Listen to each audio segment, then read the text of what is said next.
అంటే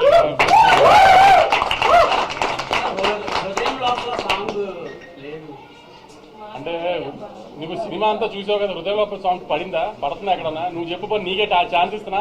నువ్వు మళ్ళీ వాళ్ళు వెళ్ళి సినిమా చూడు, ఎక్కడ పడుతుంది అని నువ్వు నాకు చెప్పు, పెట్టకపోతే ఇప్పుడు అడుగు, నేను ఇప్పిస్తా టికెట్ నీకు.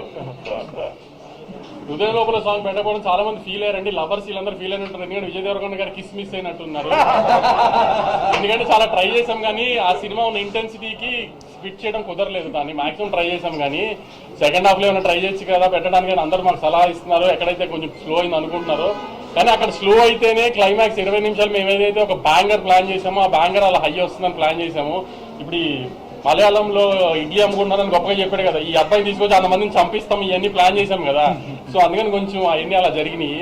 కాబట్టి మళ్ళీ చాలా గర్వంగా చెప్తున్నానండి, సినిమా చాలా బాగుంది, చాలా గ్రాండ్ గా తీసాం తెలుగు సినిమా స్టాండర్డ్స్ కి. తప్పకుండా థియేటర్కి వచ్చి సినిమా చూడండి, you definitely like the film and you love the film.